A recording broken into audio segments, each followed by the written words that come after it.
interviewing those people who were part of the World War II experience. So we've been doing this since December 7th of last year. Oh, yeah? And so every Saturday morning we bring in or invite a couple folks to stop and share their experiences, and that's why I'm thrilled you could join us today. Okay.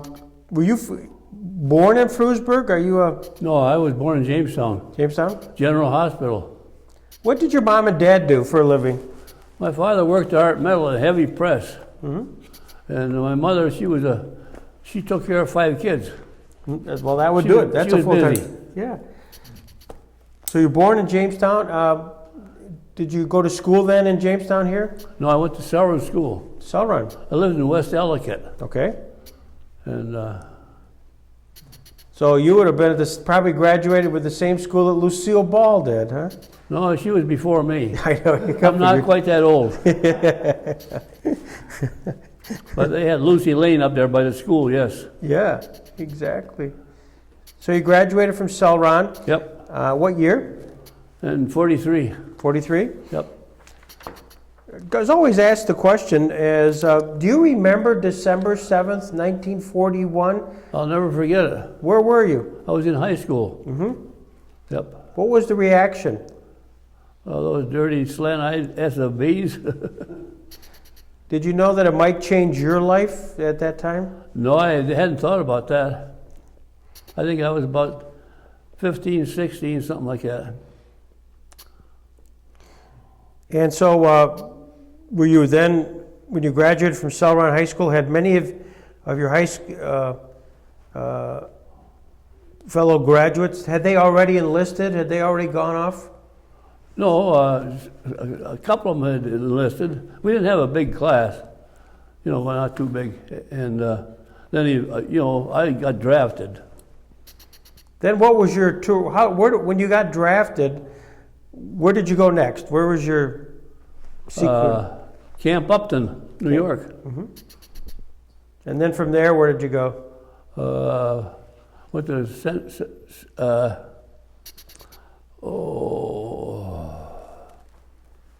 Fort Erie or something. Anyhow, I can't remember, to tell you the truth. And then I ended up, I went to, took basic training down at Fort Riley, Kansas.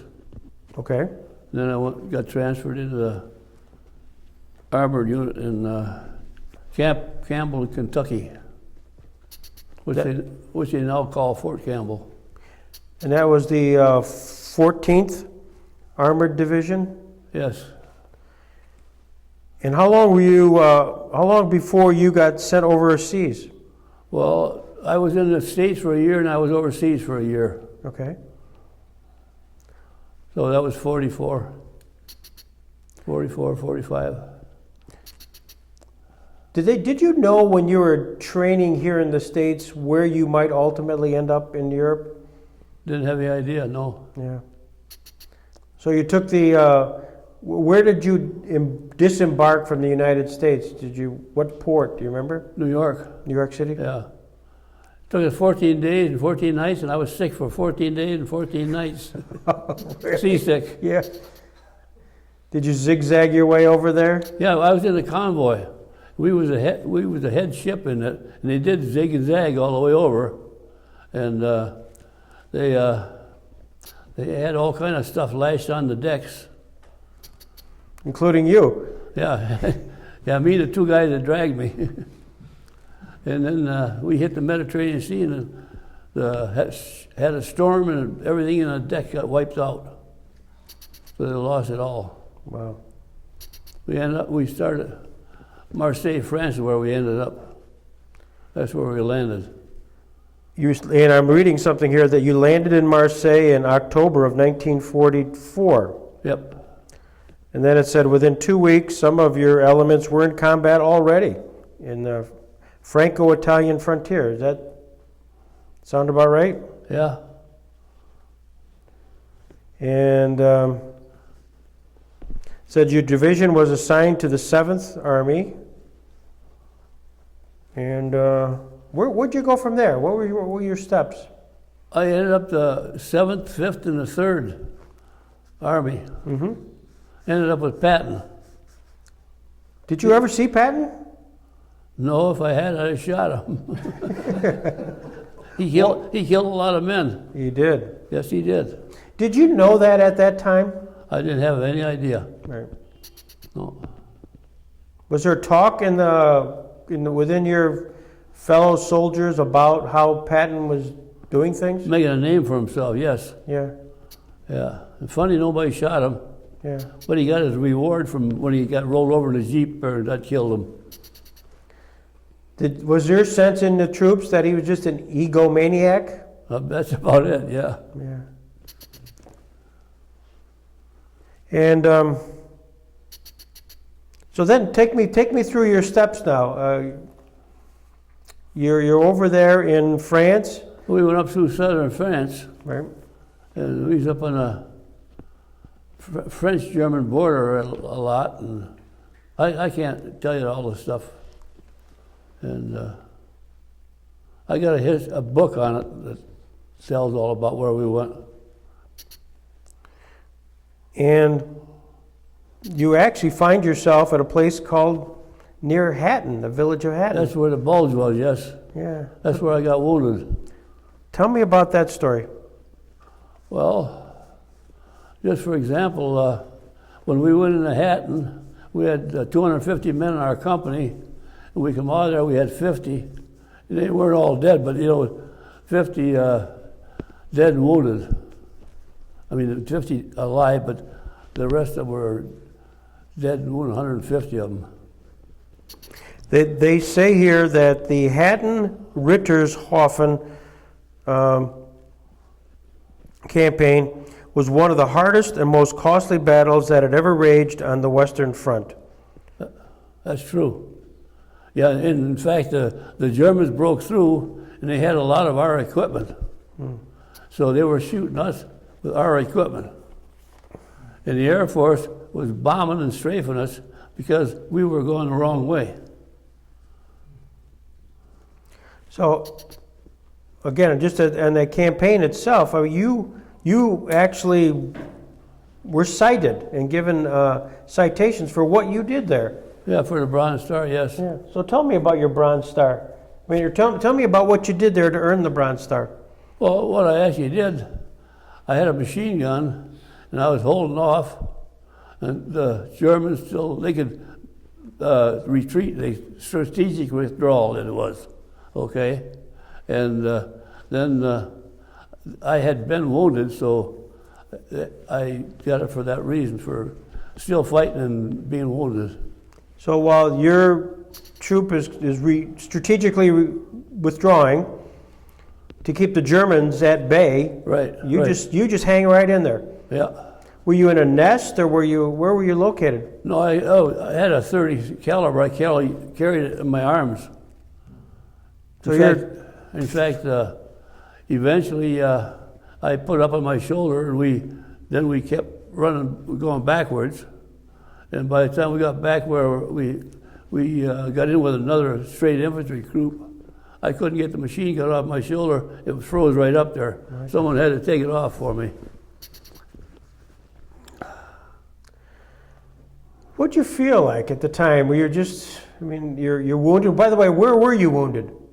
I had a face full of shrapnel and powder burns in both eyes. So it was all facial. Right. So you're in half. You're hit. Yeah. And you're shooting. Right. What are you thinking about? Thinking about going home. What else? My gosh. Do you get a sense, I know we've talked to other people that just feel like when you're in that kind of immediacy, you're not thinking, you're just totally reacting. That's about the size of it, yes. Yeah. You lost quite a few people during that particular. Oh yeah, that was a tough one, yeah. Because the Germans, they didn't care. They just kept coming. They acted as though they were doped up or something. They'd shoot one, and they'd go down, and they'd step right over them and keep coming. And this really was part of the Battle of the Bulge area. Yeah, right. That is the better. Yeah. Yeah. When you finally you concluded that strategic withdrawal and things were, you started taking account of what happened. What was the feeling among the troops at that time? Because it was not a happy day. Well, yeah, we knew the Germans were beat, and we just kept chasing them. Right. And eventually, they ran out of gasoline, so they couldn't put any airplanes in the air, and also they had horse-drawn artillery, so they were in bad shape. So you kind of knew the war was ending, but I bet, did you feel like everybody was taken by surprise that the Germans actually attacked? Not only by surprise, they told us 3 times the war was over, and then they bombed and strafed us. Eventually, we said it was okay. And then the German people told us about Roosevelt, that he was dead. We didn't know it. They said, your leader. And they finally figured out, it was Roosevelt. So he had died. How did you know that? Did they give you propaganda? Did they? No, the Germans were telling us, your leader. And we figured out, it had to be the Roosevelt. Okay. And the Germans were telling you that. How were they telling you that? Well, the people. Oh, the people. The people, yeah, not the soldiers. Okay. Yeah. In fact, at one time we were going up through there, and it was in wintertime. It was cold, right around freezing. We were going house to house after people. We walked in this one house, and apparently they just sat down to eat. And it was a hot meal on the table there, so we sat down and ate it. It was good. I don't know what it was, but it was good. Yeah, but at least we had a hot meal off it for the day. That's interesting. I'm reading here now. After rest and rehabilitation, this is after Hatton. Yes. After rest and rehabilitation and defensive missions in February and March, the division returned to the offensive on March 15th. It drove across the Moder River, cracked through the Siegfried Line, and by the end of the month was on the Rhine River. Yep. And you remember crossing the Rhine River? Yes. What was that like? Well, it was a big river, and if I remember right, they built a pontoon bridge to get across it. Then it went on to say that you advanced against heavy opposition through Lohr, Gmunden, Neustadt, and Hammelsburg. And then you liberated Stalag 13 Yep. and Oflag 13. Do you remember that? Yes, I do. Talk In fact, one of the prisoners there come out and he says, where are you goddamn Yanks been? He says, I've been waiting here for 7 years for you. He was happy to see us. What was Stalag 13 and Oflag 13? What were they? Prisoner of war camps? Yes. Yeah. I guess some prisoner of war camps, they treat them decent. Most of them know it was rotten. So they would have been. Did you have much interaction with the prisoners? Did they talk to you, or are they just glad to get? Just glad to get, yeah. Then Of course, they weren't all American. They were English and everything else. Okay. English, Italian, and everything. Wow. Did they then join your unit, or what happens then? What happened to the prisoners? Were they? No, they got sent back. Okay. Yeah. So the Germans just left the camp? I mean, they saw you coming and... Well, no, they didn't put up much opposition. They knew they were done. So did you arrest the Germans? The guys who were at the camp themselves? I'll tell you the truth, I don't remember what we did. I know at some camps they actually summary justice. They sort of disappeared. Yeah, I don't know. I can't remember. Did you get to one of those areas in their liberation? Because that's one thing, the 14th Division became known as the Liberators. Yeah, right. Did you liberate a concentration camp? Yeah, I did. We did, I mean. Yeah. What was your feeling seeing, what was the, I guess I should ask, what was the condition of the prisoners when you, Very skinny. yeah. You see the ribs. Yeah, they were in bad shape. How did you feel? I mean, some people say when they saw these concentration camps that they then kind of knew that's why they were fighting. Yeah. Did you feel like that? Yeah, I guess probably I did. Yeah. Were you repulsed? No, I wouldn't say that, no. Yeah. No, just disgusted maybe. And then, was that near Dachau? Were you?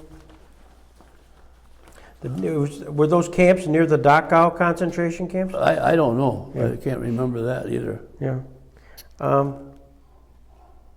Were you involved? They mentioned the Battle of Nuremberg. Did you get to Nuremberg at all? It did, yeah, yes we did. But I don't know what I can't remember much about it. I was just thinking about later, Nuremberg, because of the Jackson Center, Right. Nuremberg trials, we've seen pictures of Nuremberg and it was just decimated. Yeah. And I just wondered if you had any recollections of that. No, I don't remember much about that. Do you remember when there was VE Day? Oh, definitely. What happened then? We got drunk. We were just outside of Berlin, and we sat there and waited. We could have gone into Berlin. We sat and waited for the Russians to come in and take Berlin. So a little politics there, I guess. Did your troop members talk about that at all? About whether they wanted to go into Berlin first? Was that a... Oh, sure, we talked about it, and like we said, it must have been a lot of politics. Yeah.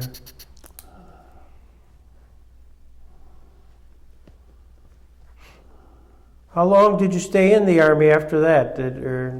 I'll tell you all about that. Yeah. Glad you asked. At the time, we were in Camp Philip Morris because the war got over in Europe. They didn't know what to do with us. And then the war in Japan got over. They didn't know what to do with us. So they sent us over to England for a week. Then they shipped us back home. And we got home with a 14-day recuperation furlough. And I wasn't home long before they sent me another 7 days for recuperation. And so then after that, I went back. I was supposed to go to Texas, but you could get out on your point system. You got a point for the Purple Heart and the Bronze Star and the Combat Infantry Badge and good conduct even.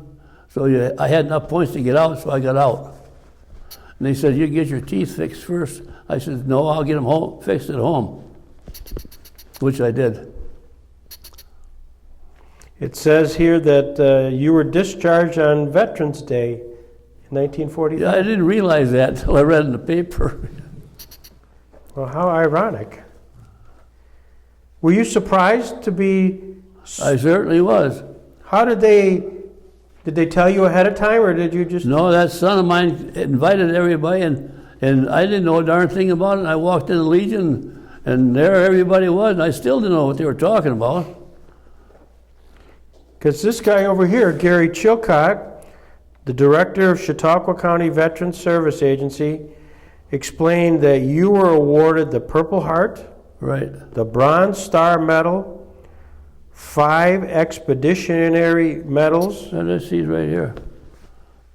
and that you were a staff sergeant with Company C Yep, of the Army's 19th Armored Infantry Battalion, yes.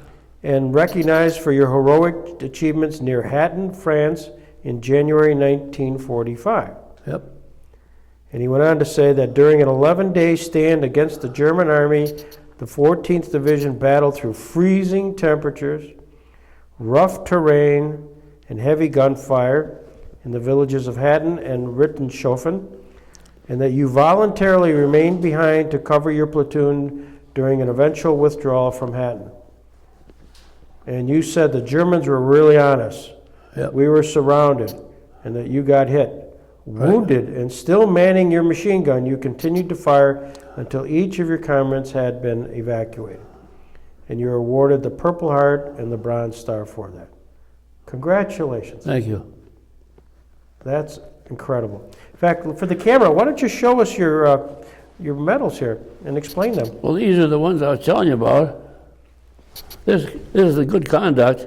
These are other ribbons for the war and when it was over and all that. And but that's the Purple Heart. Wow. Can you get that?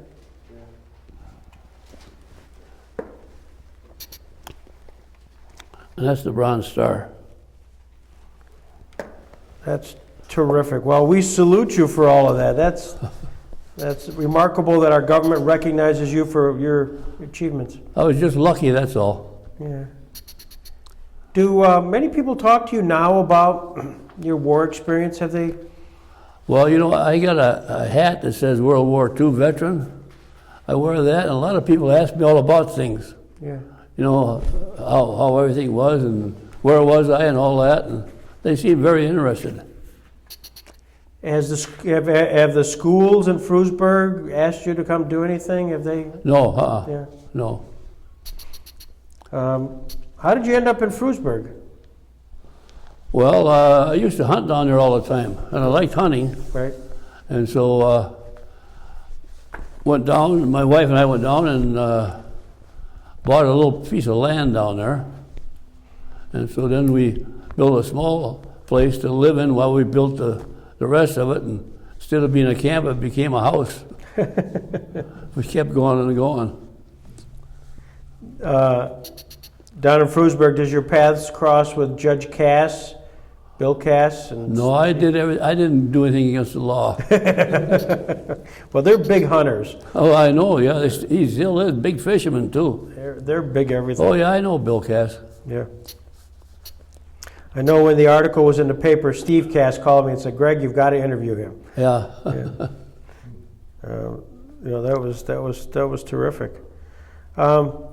Gary, what are questions you had a chance to do this presentation that you want to know a little bit more about?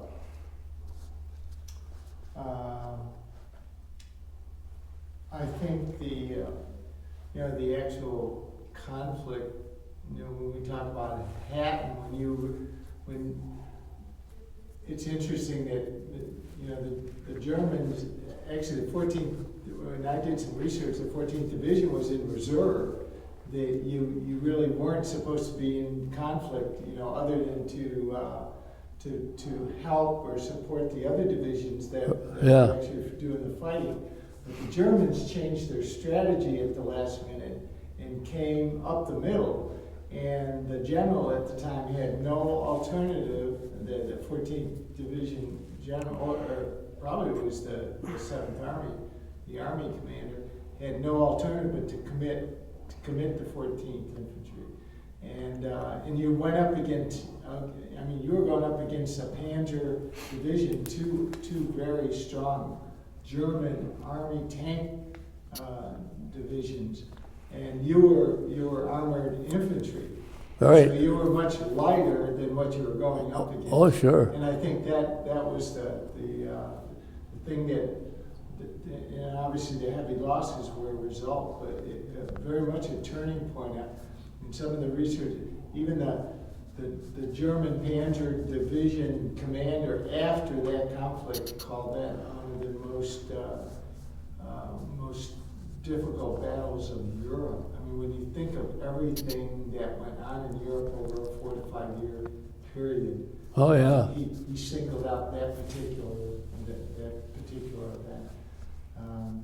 So I guess in summary, the 14th Division to do what they did was just, it was like every man and every piece of equipment and everything stepping forward to do something quite unexpected for them.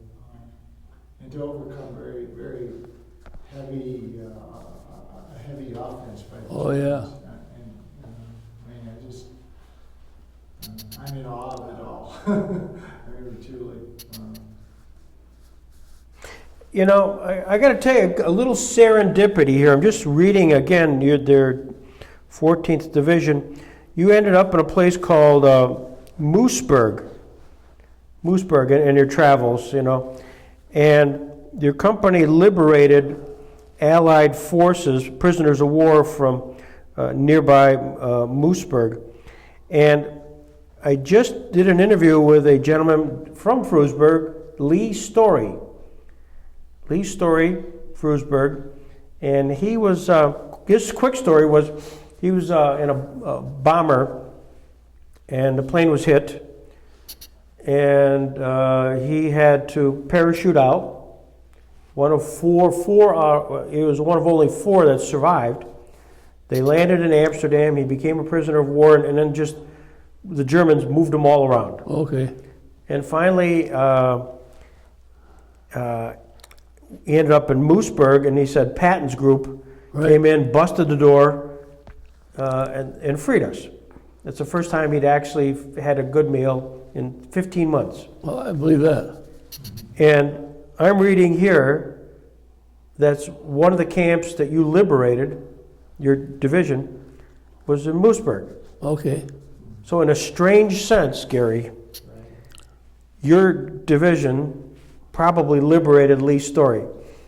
You probably get it. So there's 2 guys in Frewsburg who never met.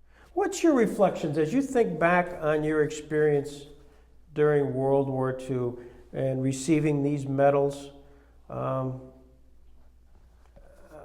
What's the legacy of this whole experience? Well, I'm glad I went through it, but I wouldn't want to do it again. And when your children and grandchildren ask you about the war, what do you tell them? Well, I try to answer their questions if I can. Mm-hmm. Sometimes you can't. How did you feel? I mean, I talk about it now. You know, obviously some of your comrades and colleagues died in the battles. Right, yeah. At the time when that was happening, did you even have time to really emote or have emotions? You try not to get too close to anybody, because you know what's going to happen. Could happen to them or it could happen to you. So other than feeling immediately sort of sorry, you Right. kind of move on. Yep. Well, do you get together with any of your groups afterwards? Have you had reunions or? They used to have, yeah, but they're pretty much all dead now. Mm-hmm.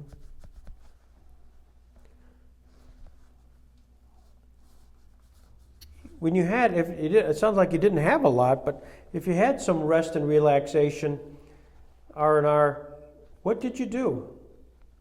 What did I do? Yeah, did you write letters? Did you know? Oh, we wrote a few letters, yeah. Did you guys play cards? Did you? What were the social activity, if any? Just sleeping, I think. Yeah. Nice clean clothes and everything. Felt wonderful. So, Bud, if I were to ask you the funniest thing that happened to you while you were during this in the service, what would you say?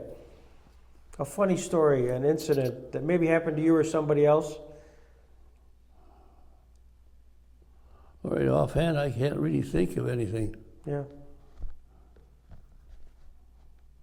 Not unusual. You didn't end up in the brig?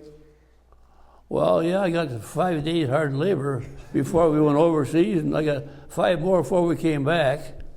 All right. That was over in England.